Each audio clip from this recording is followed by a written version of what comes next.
Hi friends, GST అంటే ట్యాక్స్కి సంబంధించింది కాదు, గోస్ట్ ఇన్ ట్రబుల్ అంటే దెయ్యాల ఇబ్బందులు ఉన్నాయని అర్థం. ఈ కన్నడ సినిమాని తెలుగు డబ్బింగ్ చేసి రిలీజ్ చేశారు. సృజన్ లోకేష్ దర్శకత్వం వహించిన ఈ సినిమాలో సృజన్ లోకేషే హీరోగా నటించాడు. సినిమా కథ ఏంటో ఇప్పుడు చూద్దాం. చిన్నప్పటి నుంచి తల్లిదండ్రులకి అన్లక్కీగా మారిన లక్కీ చావాలనుకుంటాడు. అయితే అతని చావును ఆపి కొన్ని ఆత్మలు అతనికి కనపడి వాటి తీరని కోరికలు తీర్చమంటాయి. ఆ తర్వాత ఏం జరిగింది అన్నది సినిమా చూసి తెలుసుకోవాలి. దర్శకుడు రాసుకున్న కథ బాగుంది, తీసిన విధానం కూడా పర్వాలేదు అనిపిస్తుంది. ఆ పెట్టిన బడ్జెట్కి తీసిన టేకింగ్కి బాగానే తీశారు అనిపిస్తుంది.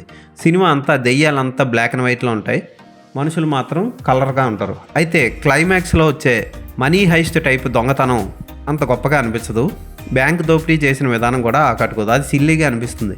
హిడెన్ కెమెరాలు, వెబ్ కెమెరాలు ఉన్న ఈ కాలంలో కూడా ఈ టైప్ దొంగతనాలు ఈజీగా చేయడం కేవలం అనిల్ రావిపూడి సినిమాల్లోనే జరుగుతుంది. సృజన్ లోకేష్ లక్కీ పాత్రలో ఓకే అనిపిస్తాడు.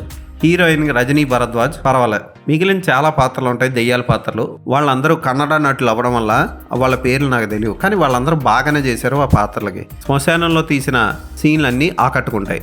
క్లైమాక్స్లో దెయ్యాలన్నీ వెళ్ళిపోయే సన్నివేశంలో హీరో తన వాటాకు వచ్చిన డబ్బుని ఏం చేశాడు అన్నది చక్కగా చూపించారు. అయితే హీరో తను తీసుకున్న డెసిషన్ మంచిదే, కానీ హీరోయిన్ డబ్బు, హీరో ఫ్రెండ్ డబ్బును కూడా అతను తనకొచ్చిన డబ్బులో భావించి పనిచేయడం అంత గొప్పగా అనిపించలేదు. మ్యూజిక్ చందన్ శెట్టి పర్వాలేదు అనిపిస్తాడు. ఓకే అనిపించే ఈ సినిమా తెలుగు డబ్బింగ్ బాగానే చేశారు. తెలుగులో రిలీజ్ అయింది, ఏ ఓటీటీలో రిలీజ్ అయింది అన్నది మీరే గూగుల్లో వెతికి కనుక్కొని సినిమా చూడండి. ఈ సినిమాకి నేను ఇచ్చే రేటింగ్ 2.5/5.